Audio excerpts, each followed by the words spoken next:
Welcome to the video lecture on understanding the rhetorical situation. Prior to this video, you should have read Chapter 2 from Essentials of Argument, which was uploaded as a PDF file on Canvas, and also Lloyd Bitzer's The Rhetorical Situation, which is an article in the required textbook Rhetorical Readings for Advanced Writers. So as you can tell from the readings, a definition of rhetorical situation would be a situation that motivates issues and argument because it stimulates discussion and encourages change. The rhetorical situation, of course, provides motivation for the authors of the arguments to make them. So essentially, one way of thinking of it is like the context, the situation, is ripe for somebody to make an argument. It stimulates somebody making an argument because they want to help enact change, essentially. The purpose of analyzing the rhetorical situation, like in a class like this or in life in general, is just as with the rhetorical appeals, it's twofold. You can use it both as a critical reading strategy to help you understand, interpret, and respond to other people's arguments, and also as a critical thinking strategy to help you as a writer or speaker plan and compose the most effective and ethical argument you can make. So don't forget, often the assignments ask you to use these tools, the rhetorical appeals and the rhetorical situation, to analyze other texts, but you also need to be thinking about these things when you're composing your own texts. The primary method of analysis that they've come up with to consider the rhetorical situation is called the TRACE method. So the acronym TRACE standing for text, reader, author, constraints, and exigence. So the idea is that you analyze all 5 of these things in order to analyze the rhetorical situation and then thus better interpret the piece of rhetoric. So text, of course, is, in the case of this class, typically the written argument. Might be an advertisement, a cartoon, a poster, an essay, a letter, an article. The reader, of course, is the intended and or target audience of the piece of rhetoric. The author is the person or organization making the argument who composed the text to begin with. Constraints, this is the real meaty part of this, and we'll spend more time with this throughout the video. That's the circumstances, and there are many, that may influence or constrain how the argument is actually received by the audience. An exigence is an event or, again, circumstances that would cause someone to make that argument to begin with. What essentially moves somebody or motivates somebody to make this argument. So analyzing the elements of the rhetorical situation. So again, text is the written argument itself. The kinds of questions you would want to ask yourself when analyzing the text as part of the rhetorical situation are some of these questions. What kind of text is it? Like, is it an advertisement, a cartoon, an essay, an academic essay, a speech, that kind of thing? What argument is it making? What are the special qualities and features of the text, of course? What strategies is it using to make the argument? And what is the format, language, and style? So when you're analyzing the text part of the rhetorical situation, you're really analyzing the text itself, of course. Constraints, like I said, is really the meaty part of the rhetorical situation. So from my perspective, you're usually using the lens of constraints and applying it to the 4 other elements of the rhetorical situation. So in this case, the constraints of the text, you'd ask yourself something like, how might your answers to the above questions, how might those elements of the text influence who sees the argument, how they engage with it, and how they respond to it? So for example, if the text is a poster versus an email, how might that influence? How might each one of those kinds of text influence who sees the argument, who engages with it, and how they respond to it? Might you take an email more seriously than a poster or something like that? The second element of the rhetorical situation is the reader, of course, the intended and or target audience.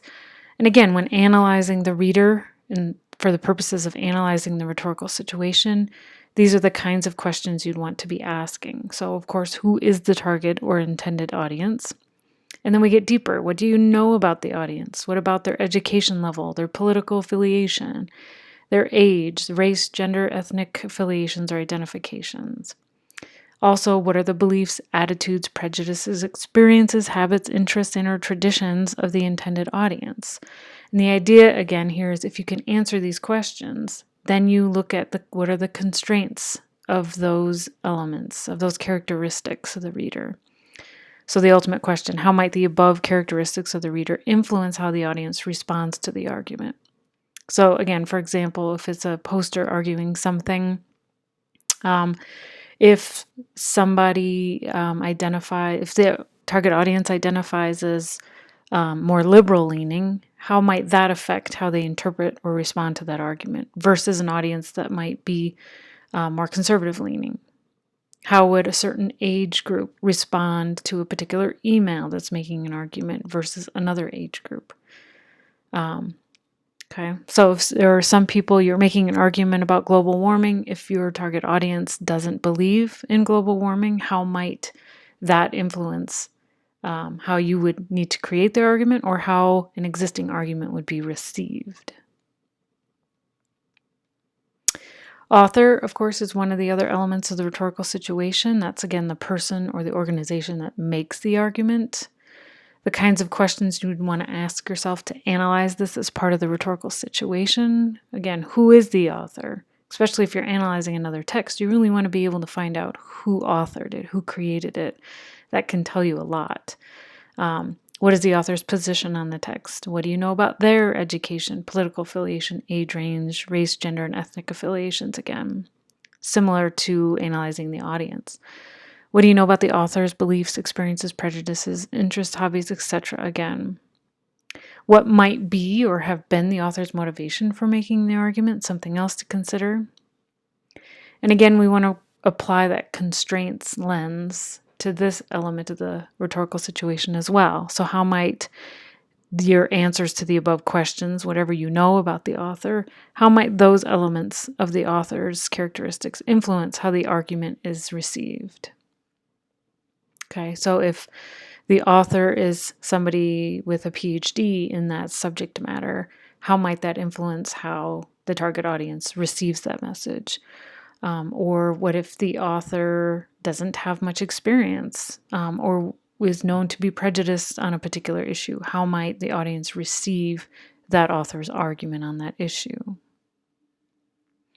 And then exigence again is the event or events or circumstances that would cause someone to make the argument.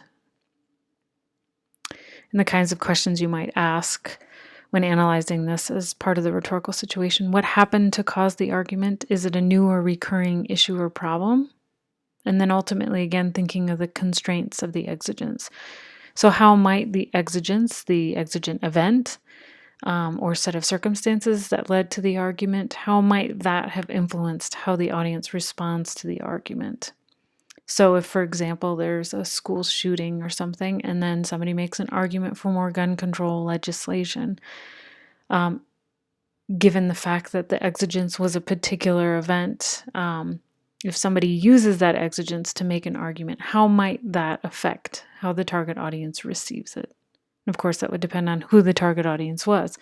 So you can see how analyzing all four of these elements of the rhetorical situation and thinking about the constraints of each could help you pick apart a bit more why and or how a particular piece of rhetoric might be successful or not successful in persuading an audience and moving them to take some sort of action. So a lot of that is in chapter 2 from Essentials of Argument, which is a bit easier to understand.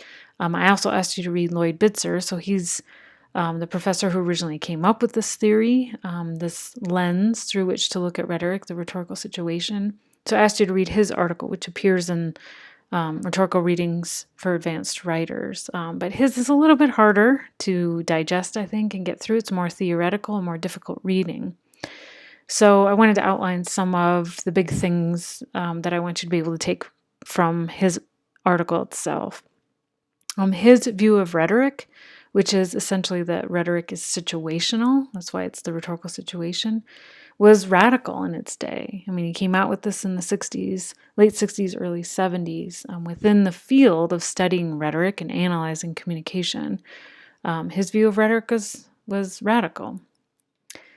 Previously, rhetorical theory was really focused more on the speaker and the writer's method and or analyzing the text itself. Like, for example, in the last video, I talked about the rhetorical appeals and thinking about ethos, logos, and pathos to analyze a text. That's really just analyzing the text itself, how it employs ethos, logos, and pathos, and whether or not that's successful. But so that's just really focused on the text and the method of making an argument. Bitzer's view was that rhetoric is situational, that it's not helpful to just analyze the text, but you actually need to analyze it within the larger rhetorical situation, within the larger context.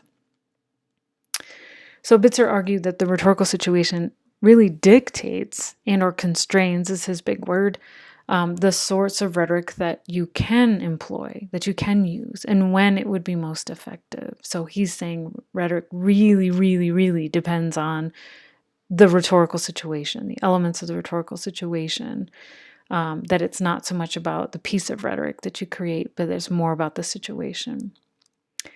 So he describes rhetorical discourse as happening really in response to a situation. Something needs to happen. Something needs to motivate somebody to make an argument or make them feel like they need to make an argument and the audience is ready to listen.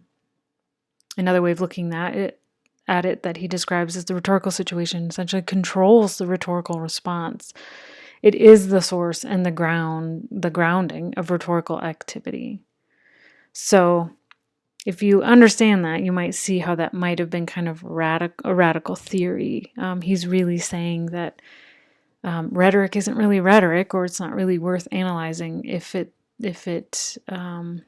isn't born out of a particular rhetorical situation. Okay, that it's more about the context and the situation. Bitzer believes rhetoric starts with rhetorical exigence. Again, that's that idea. Exigence is like an event or series of events. Something happens or an attitude exists in society.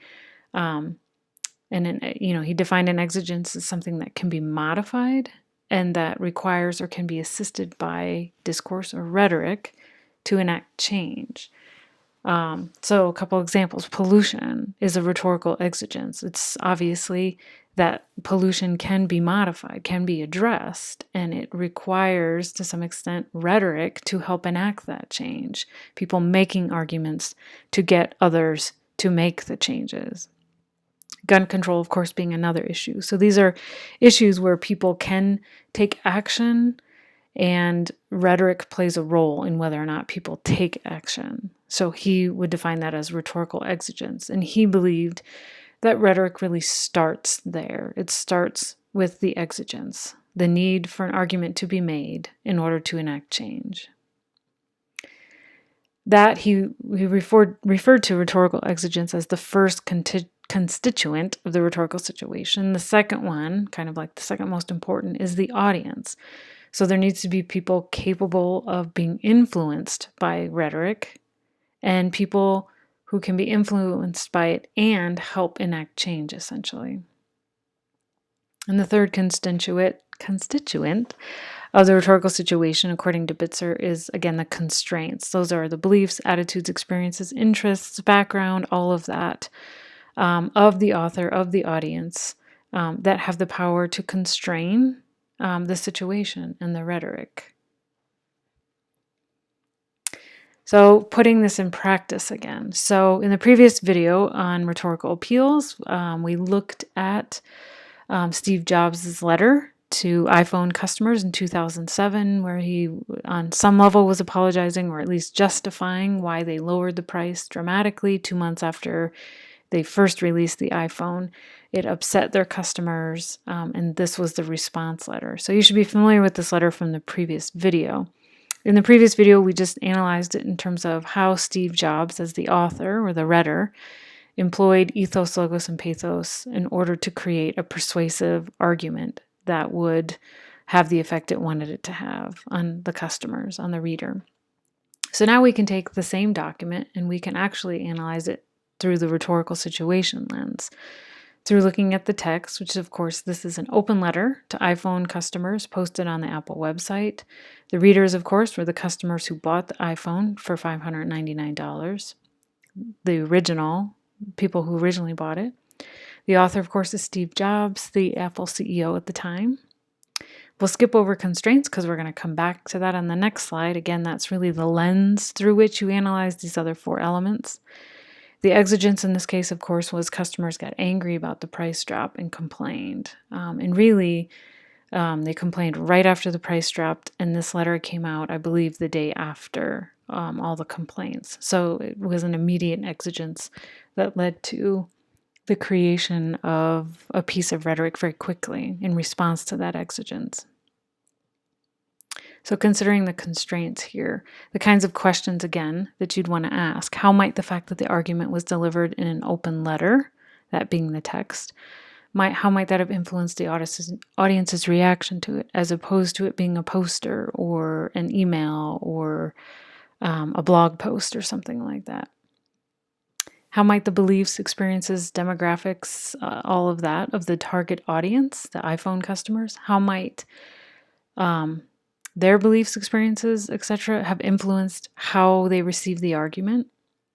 How might the beliefs, experiences, demographics, etc., of the author, that being Steve Jobs, how might that have influenced how the argument was received? And how might the exigence for the argument have influenced how the audience responded to it? So there's multiple ways to go with this, but here's some thoughts, ways to kind of answer those questions. The audience might not have seen the open letter, that being the text, if it was not sent directly to them. But the fact that it's written in the form of a letter would have probably made it easy to read and easy to revisit. Okay, it's not something they just heard, it's something they can read and reread.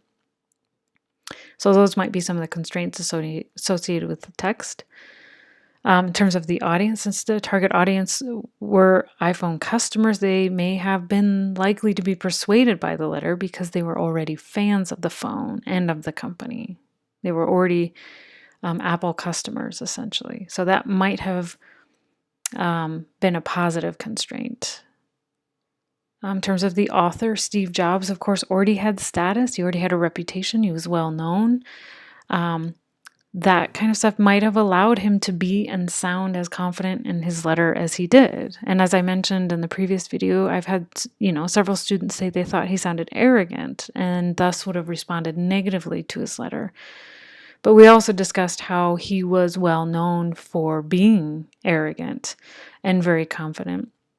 And so we talked about how the audience would probably allow him that more than they would allow somebody else that they don't know or that doesn't have that status and that experience and that ethos already. They might not have interpreted the confidence and the potential overconfidence, might not have responded to that so well if it weren't Steve Jobs, somebody who's known well and known for that. And then considering the constraints of the exigence, since the letter was published the day after the exigence, the price drop, the audience may have seen it as timely and effective, so that may have had a positive influence. It was addressing their issues right away. Others may have reacted very poorly because maybe they were still very angry. It just had happened. So again, there's not like one particular answer when you're analyzing a rhetorical situation. You're really just kind of thinking through the different elements of the rhetorical situation and how those might have affected how that message, that argument was received. So bringing it kind of full circle with the analysis of the letter in particular, looking back or thinking back quickly about how we analyze the rhetorical appeals that Steve Jobs used in the letter, we kind of concluded that he employed ethos, logos, and pathos in the letter to persuade readers. And many readers, in my experience with the students I've talked to, have felt like he employed the rhetorical appeals well, making the letter overall a successful piece of rhetoric. If we expand our rhetorical analysis of the letter to considering the rhetorical situation, we'd probably say the letter was likely well received by many because it was timely, again, responding to the rhetorical exigence quickly. The author was well known and well respected. The target audience were likely already fans of the company, and they also probably would have responded well to the fact that they got store credit. There was an actual tangible takeaway for them to kind of appease their anger and frustration. And again, there's a rhetorical situation here. Bitzer would say the rhetorical situation constrained the kind of rhetorical response Jobs could have made. And he, of course, responded within those constraints. So that's really all using the rhetorical situation as a reader of rhetoric, going through the steps of the rhetorical situation, considering each of those elements and the constraints and how they might have affected how an argument gets interpreted. But once again, as I said with the rhetorical appeals, don't forget that you can use these exact same rhetorical tools as a writer. So this is the part you need to remember and think about when you're writing your essays.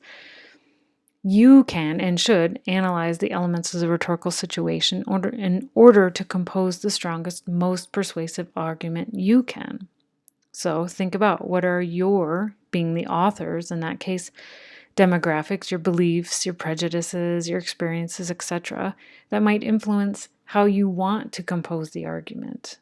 And maybe you need to think about those things. If you're already prejudiced towards something, how might you need to change how you make your argument to accommodate that, essentially? What about your target audience? Again, the demographics, beliefs, experiences, etc.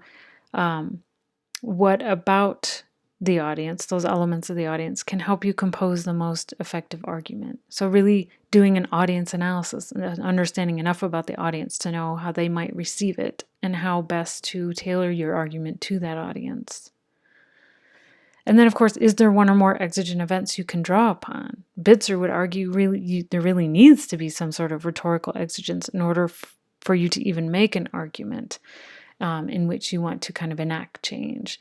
So as a writer, are there any exigent events, recent events, things you could draw upon that you could bring into your essay, for example, to make it seem like an important, timely, and relevant topic for your readers to read about?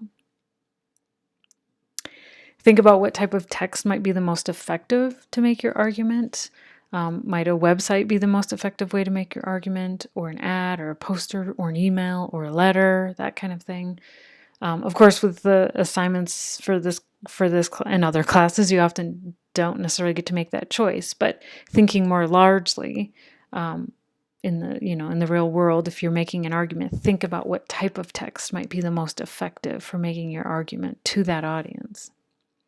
And then how might you address any constraints associated with any of those elements, with you as the author, your target audience, the text, and the exigence, in order to make the most effective argument? Okay, so that's the introduction essentially to the rhetorical situation. We will revisit it on the discussion board, and in your first paper, you'll be working both with the rhetorical appeals and the rhetorical situation.